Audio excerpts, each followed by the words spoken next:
right, tonight's episode is brought to you by Current, our official bank of Shady Sports Network. Use the code below to sign up, and we will both get $50 for free. With that out of the way, I am joined by special guest Harvey Stewart. Stewart is most recently signed to his first professional football team outside the state of Texas, from what I gathered. So without further ado, I will give Harvey the floor to tell you where he signed, and we'll let him to make this decision, and then we'll get back into his career. Yes, sir. I'm Harvey Stewart. I was recently playing with the West Texas Warbirds and West Texas Oilers. And what basically led to me signing with the Sioux Falls Storm is I saw opportunity outside of Texas. I've never been to South Dakota before. Um, I thought that would be pretty cool. And also, I've seen that Coach Riggs has been there over 21 years. And I just wanted to be part of that and get his coaching and take my shot in the IFL. Absolutely. So before we get into your football career, obviously we follow each other on social media. So I caught something very recently. You actually got engaged recently. So I wanted to say congratulations. And why don't you go ahead real quick and talk to me about your recent engagement? How did you two meet and had end up where you are at today? Oh man, we definitely appreciate that. Um, so basically, we met on a dating site, and she asked me to come over for dinner, and I knew that night I came over that she was going to be the one. She cooked me dinner. I was really hungry, and she whipped it up for me. And basically, from that day forward, I never left. So that led to me wanting to pop the question on her Christmas Day in front of her whole family. um, I had her dad, her mom in on it. She knew nothing about it. It was awesome. It was amazing. Very nice. Congratulations, my friend. Definitely important to have a great woman by your side on this journey. I mean, especially when you're gonna deal with some incredibly tough situations as a football player. Yes, sir. Definitely love her. So you end up at the Sioux Falls Storm, as we just talked about, easily one of the most successful teams in the history of indoor football. Heading into their 24th year of existence in 2023, they've made the playoffs 18 times and won 11 league championships during that stretch, including 4 straight from '05 to '08 and 6 straight from '11 to 2016. So how much did this legacy weigh in on your decision to sign with the Storm? Oh man, it was huge. It was a no-brainer. I saw that they had such a rich history, and that they may have dropped the ball a little bit last year. And I figured that maybe I could come in and help my team get us over the hump. So, Absolutely. So sure. you kind of talked about it a moment ago. Head coach Curtis Riggs has been with the team for over 21 years now, making this one of easily the most stable franchises in any league, for that matter. Let alone indoor football, where coaches come and go by the week sometimes. So Yes, sir. Riggs is kind of the exception to the rule for indoor football. But how big of a factor was this in your decision to join the Storm? I mean, they've got unrivaled stability. Yes, sir. It was all. It helped my decision ultimately. Seeing that they were that stable and that good of a franchise for that long, that period of time. And like I said earlier, I just had to be a part of getting some coaching from Coach Riggs because I know he's a good coach. Absolutely. So, as you kind of just mentioned, heading into the 2023 season, the Storm are coming off a season in which they had an up and down year. It seemed like for every win they had a loss, and it ended up 8-8. Very fitting for how the season felt. Obviously, given the history of the team we discussed, this is well below their usual expectations. So, how can you, as a new player, help reset the mentality to where it needs to be for the team to get back to its winning ways?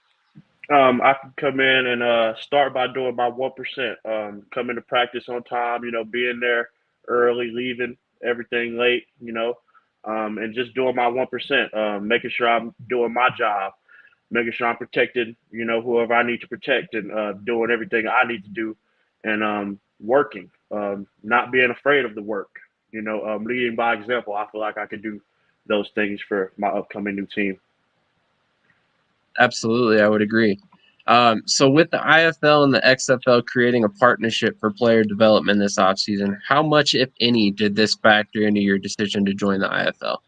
It factored a lot. I myself have big dreams and goals of playing in the XFL or USFL or NFL or CFL, wherever I could play. I have that dream. So seeing that this league partnered with the XFL, it definitely helped me go ahead and I need to try to get in the IFL to make a splash for my career. That definitely makes sense. For anybody who's watching, just to quell any misconceptions, the NAL actually does allow players to go to these outdoor leagues and retain their rights with the teams that they left from. Very much like the IFL. The IFL is just more closely tied in with the XFL than, say, the NALs with the XFL or the USFL. Just to clarify for anybody questioning that. Um, was there any interest from you or the Warbirds for a reunion with West Texas, given their new home in the NAL for the 2023 season? Yes, sir. I definitely did have an idea or two about reuniting with the coaching staff out there, and ultimately I chose that I should go ahead and try to make the IFL jump and try to get outside of Texas to see if I could put my name out there. Um, so yeah, I wanted to go ahead and go out of Texas, but I definitely did think about reuniting with the West Texas Warbirds. I love that team. Very nice. Very nice. So, as I talked about in the title, you have spent the majority of your career playing in Texas. Was that by design up to this point, or did it kind of just simply work out that way? I would say it really worked itself out like that. I was blessed to go to college at Sul Ross State University in Alpine, Texas, which is out there in West Texas. And then after that, I ended up moving to Midland, and that's where I began playing, looking for semi-pro teams to jump onto, and that's where I found the Drillers. I ended up playing 4 games with them pre-COVID, and the next year I was recruited by the West Texas Oilers. So they was out in Midland as well. So I kind of stayed out there, and I ended up playing with them. And then I saw the Warbirds opportunity. They were right up the street in Odessa. So it was like it's just one after the other, all West Texas. I just kind of got blessed to have it stacked up like that. Absolutely. So talk to me a little bit about your college background. I didn't have a question for this, but talk to me about the recruitment process coming out of college. I mean, did you have teams contacting you, or did you have to go out and find your own way? I actually had to go out and find my own way. Um, it wasn't.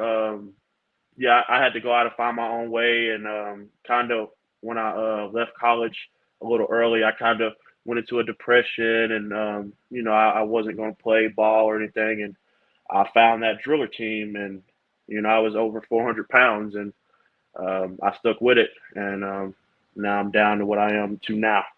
So definitely created my own path with the help of my agent and everything. He's definitely been a big help and up in my career as well.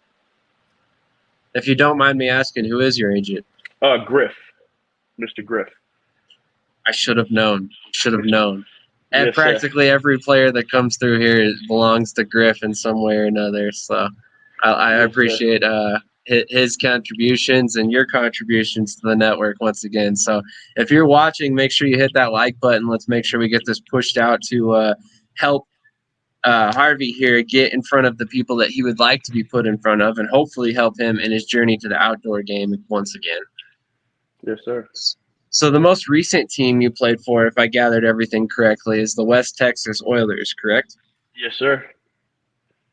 Now, correct me if I'm wrong, but they play in the Texas United Football League. Yes, sir. They do. So this most recent season, they had a 10-1 record, good for second best in the league. What made this team so good at the time, and how was the level of competition you were playing against on a weekly basis? What made us good was, I believe, the level of brotherhood we had. Everyone was locked in, and we all loved each other, and you could see that when we played. Everyone was family, and you got that when you watched us play. And the level of competition, it was good. It was good competition each week. I definitely would not be the player I am today if I not had not jumped out into that semi-pro world over 400 pounds. Trying to play on the outside like I wanted to play at tackle. So it definitely molded me into a better player. So yes, sir. Hold on, let's back up a little bit there. You were playing tackle at over 400 pounds? Yes, sir. I mean, that's impressive to me. I mean, for you to be able to keep up with edge rushers capable enough to start, that's impressive. Yes, sir. Yes, sir. So, what are you playing at now, if you don't mind me asking? I'm down to 330. Wow. Okay. So, I imagine you feel quite a bit more fleet of foot at this point. Yes, sir. Way better. Way better. Absolutely. Help you keep up with those indoor linemen a little bit better, I can imagine. Oh, for sure. Fast cats. Absolutely. Absolutely. So, prior to that, you actually played for the West Texas Drillers, correct? Yes, sir. Okay, so they operate in the American Football Association, a semi-pro organization, as we talked about, giving players a place to continue playing. So, I mean, despite the fact that there's many organizations across the country like this, from what I understand, this is one of the better ones out there. Yes, sir. So now it seems to me the Drillers have unfortunately folded since your departure, but I wanted to ask, how influential was your coach with the Drillers at your time during there? He definitely influenced me a lot to just keep going. He was a good coach, and he welcomed me with, excuse me, he welcomed me with open arms and made me feel right at home, and didn't just put me under the fire. He let me work myself in. Excuse me, and I ended up being really good for him. And like I said, we got to only play 4 games together, but we were 4-0. It was some of the most fun football I've ever played in my life. It was pretty fun. Not gonna lie. So let me recap this. You played for the Drillers, you're 4-0, and then do you return to the Drillers before you go to the Oilers? No, sir. COVID happened, and they kind of folded after that. After the COVID season, they tried to join with the Oilers. It didn't really work out per se. So he ended up. They ended up rebranding as a different team and everything. I believe the Scorpions. But yes, sir. I didn't play for them again. I only got to play those 4 games, and I was going to play against the Oilers that week, but COVID happened, so I never got to play against them. And next thing you know, they're reaching out to me the next year to come play for them. Keep me Interesting. in West Texas. Yes, sir. So you said, correct me if I'm wrong, did you play the whole season with the Oilers, or was it only a part of the season? This past year, or my first year? This past year. It was part of the season this past year. I played with the Gotcha. Warbirds half the season, and I finished the season with the Oilers. Okay, and just to double check, because I did not have this statistic when during my research, but what was your record in 2021 with the Oilers? We were 10-1 as well. We were 10-1 as well. Really? So Lost in the game to go to the championship, and then right after that, I joined the Warbirds. After playing 17 games outdoors, I played 4 indoors, and I won a championship my first year with the Warbirds after playing 17 games for the Oilers. So it was a lot that year, 2021. It was a lot. I was really hurting that year. no doubt, no doubt. And then you returned to the Warbirds for the beginning part of 2022 before Yes, sir. returning to the Oilers. Yes, sir. Holy cow, man. And just out of curiosity, with all of this football you just played, how many times did you lose a game? I only lost 1 game. I only lost the championship game for the Oilers last season. That's the only game I lost all year. Exactly. That's why I was trying to gather that up, because I'm like, wait a minute. The Warbirds have never lost in their entire history, if I'm not mistaken. The Oilers are almost identical to that. They've lost like a handful of times throughout their time as an organization. So talk about an impressive run, man. I mean, you must be definitely bringing that winning mentality up to Sioux Falls. Oh yes, sir. Most definitely. I plan on definitely coming in, putting my best foot forward and helping my team out. Absolutely. So now, obviously, you're far from the first player to make it into the IFL after getting your start in semi-pro football. Do you believe you would be here today, talking to us, if it weren't for this opportunity with the semi-pro leagues you've played in? I definitely don't.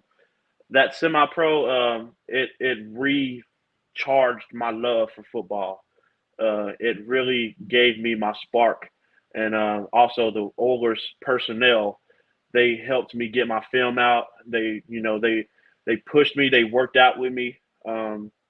Got me in the gym. Helped me lose all this weight. I do not think I would have had this opportunity if it had not been for the semi-pro. It definitely rekindled my career for the better. That's amazing. That's amazing. So obviously, sometimes semi-pro gets a bad rap, and I would like to kind of correct that, because if you do your research and you go to the right organizations and you go to teams that are going to take care of you, like it sounds like the Oilers did, it's going to be very beneficial for your career. It's going to help you continue developing, but you have to be very picky. You have to make sure you're not just going to the first team that, recruits you. You have to make sure you're, doing your research. Maybe that first team is a good team, maybe it's not. So, there's a lot of variables in the semi-pro world for sure. Yes, sir, for sure. You're not wrong there. Absolutely. So now we discussed that you've also played with the West Texas Warbirds, who are now with the NAL. This is now their fourth year of existence and fourth different football league that they've played in. Now, a lot of people are out here speculating that perhaps that jump might be too much for the Warbirds to handle. What do you believe? I believe the level of competition will definitely be higher than what they have played.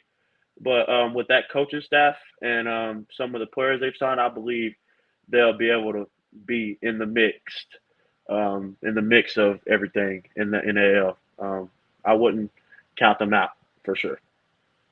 Do you think they finally get their first loss as a franchise?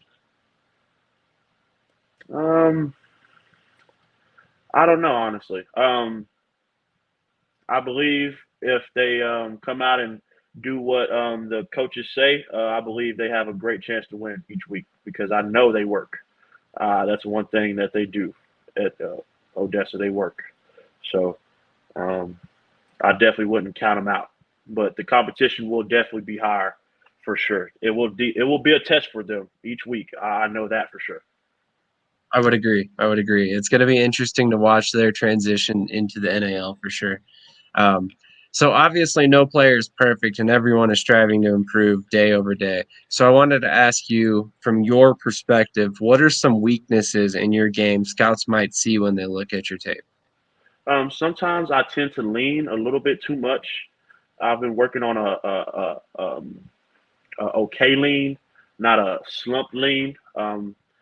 And also getting that second foot down on my run blocking. I've been making sure I'm getting that foot in the ground so I can position my body in between the defender the right way. Um, so those are two main things that I've been working on to better my game.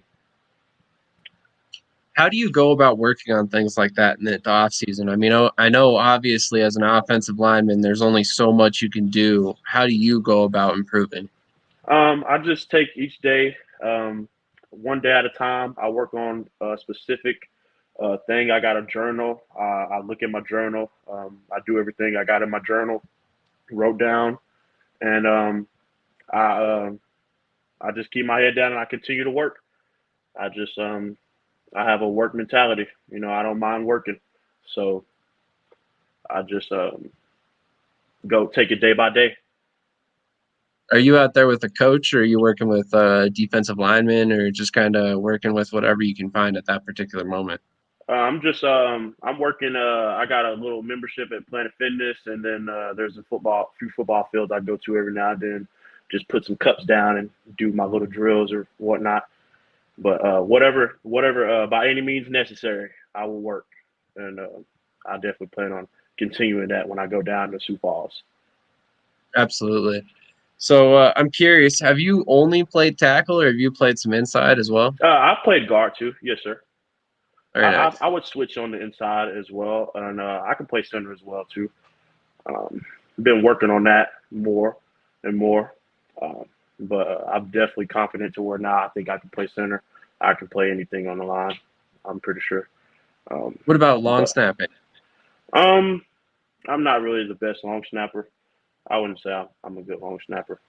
Okay, that's fair. Just figured I'd throw that out there because that's a skill I know teams are always looking for. That's an art for sure for anybody who has not tried it. Yes, sir. It is very hard. So in all of those, or sorry, skipped over a question here. So we've talked about your weaknesses. Now let's talk about your strengths. What sets you apart as a player and a man, and what will coaches love about you, other than your work ethic, which you already spoke highly about? Yes, sir. Coaches, what they will love about me is I'm not the most outspoken. I'm not too loud, but I do lead by example, and I'm very passionate. When I do get passionate, I'm very passionate. So most people listen to me, because I don't, I'm not as vocal, but when I am vocal, people listen to me. So I know they'll love that. The difference between me and a lot of other people is my never give up attitude. I don't care who's in front of me. I don't. I will never give up. You will never see me give up, and I will live by that. So, yes, sir. Absolutely. So in all these years of playing the game, whether semi-pro, professional, college, high school, who has been the most influential coach in helping you to get to where we find you today? I would actually have to say my dad. My dad happened to be my coach all the way up until I played junior high ball, and he would be out every day, 3 4 hours with right beside me, watching me work, watching me grind. A lot of my work ethic comes from him and just what he did in the community and everything. He um he definitely was my biggest inspiration to continue to play. Does he still help you out to this day? Yes, sir. Yes, sir. That's He very does. awesome. I always That's critique awesome. it. I always send him every game I play. I try to send him my game film and have him critique it for me and tell me what I can do better because he will be my biggest critique forever. I love that. I love that.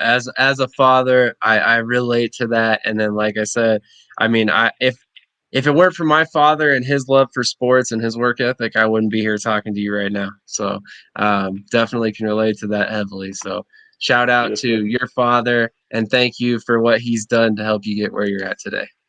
Yes, sir. Shout So out. in absolutely. So in terms of watching film, which linemen do you like to study the most to see how Uh, they play the game? Trent Williamson on the 49ers. I watch Okay. him daily. I try to mock my game after him. He's big and nasty, and that's kind of what I want to be out there on the field. I would like to be Trent Williamson, him and Tyron Smith on the Cowboys. I try to model my game after those two. Tyron Smith, I feel like his feet, or he has some of the best feet in the game. So I watch a lot of his footwork videos and try to imitate his footwork, and I'm trying to imitate um, Williamson's power and his nastiness. So those are my two go-to linemen to watch film on. I almost watch film on them daily. Absolutely. I was going to say Williams is another fleet of foot guy. He's a guy who I believe used to be a former tight end, if I'm not mistaken. And he's So actually from East Texas as well. He's from Longview, so I'm looking to be another East Texas prodigy. there you go. So as we discussed earlier, the Storm went 8-8 last season, partially because Nate Chavis, who is easily one of the best backs in the IFL, and other running backs on the team, were often getting hit in the backfield. But the staff immediately went about fixing their line as soon as the season ended. Lawrence Martin retired, EJ Price was released. Then they signed you and my guy Josh Poe. Shout out to him if he's watching right now, who just won an IFL championship in 2022. With this many moving parts on the offensive line, are you concerned about being on the same page with your fellow linemen at all? I'm definitely not. I feel like me myself, I'm an open book, so I'll be able to converse and talk to the other linemen. And I feel like linemen in general were some of the smarter people on the field. I feel like we'll be able to get it together, get on the same page together in a few weeks or so. But I'm definitely not too worried about that aspect because I feel like I'm an open book and we'll be able to get along good and everything. Agreed. Inside the Lines, another channel out there on YouTube and Facebook, tuning in, says fire interview. Thanks, man. I appreciate you tuning in. My final question for you tonight is one that I'm always kind of curious as to hearing. I'm curious, have you put any thought into your post-playing career? And if you have, where will we see you after you retire as a player? I definitely plan on remaining around the game for my entire life, whether it be refereeing, coaching, a stat keeper. I just know I want to be around the game for the rest of my life, particularly coaching. But I would like to be around the game for the rest of my life. So I know for a fact once I retire and finish football, I will remain around it. So Absolutely. Absolutely. Maybe even as a special guest analyst for offensive line play on the Shady Sports Network. yes, sir. Yes, sir. Awesome. I'll keep you in mind. We'll have to talk some more about something like that. I'm sure we could use an offensive line expert around here, in my personal opinion. Yes, sir. I'd be Awesome. glad to help. So before I let you go, obviously we shouted out your dad real quick. Is there anybody else that you would like to shout out while you have the opportunity? I'd like to shout out my girlfriend, fiance, soon to be wife, Ashley Dawn Stewart. I love you so much, and you make my world go. And Absolutely. I'd like to shout out my mom, Sharitha Stewart. I don't know if you're watching, but I just wanted to let you know I love you. Absolutely. Anybody else? Anything else? Um, all of my people back at home in Crockett, if you tuned in, I really appreciate y'all. I appreciate the support and the love. Thank you. Absolutely. Well, with that, I'm going to let you go ahead and get out of here and have the rest of your night to yourself. Thank you once and again. Happy New Year. Yes, Way to sir. kick off the 2023 year correctly. You're in the IFL now. You're on your way to back to playing outdoor ball. So best of luck in 2023, and hopefully we're watching the Sioux Falls Storms win a championship this season. Yes, sir. Go Storm. Appreciate it. Absolutely. Have a great night, man. You too. So once again, guys, that was Harvey Stewart, um, a new offensive lineman for the Sioux Falls Storm. Once again, this episode was brought to you by Current, our official bank for Shady Sports Network. Use the code on the screen below. After your first direct deposit of $200 or more, you will get an automatic direct deposit of $50 simply for using our code, as will we. And by that, you are helping us create better and better content. As you can tell right now, I could use a better camera and maybe even some better earbuds. But we'll talk about that in the future. Thank you so much for all of your support. Hit that like button, comment, and if you haven't already, make sure you're subscribed to Shady Sports Network for a lot more content coming in the future. Coming up next week, we have head coach Tom Manas of the Albany Empire, and the week following, we also have Samuel Akem, wide receiver from the Philadelphia Stars. As you can tell, I'm a big Stars fan. We also have JJ Wilson coming up from the Memphis Showboats as well. So lots of USFL guests coming up this month, as well as some more XFL guests. We'll have Warren Thomas from the formerly of the Sioux Falls Storm, currently with the XFL. A couple other guys coming up as well. Mason Newton, Duke City Gladiators. Action-packed month we got coming up. XFL insider Mike Mitchell. We also will have NFL QB Talk on Twitter, a guy who is on top of the game when it comes to everything USFL and XFL. And yeah, definitely stay tuned. It'll be fun.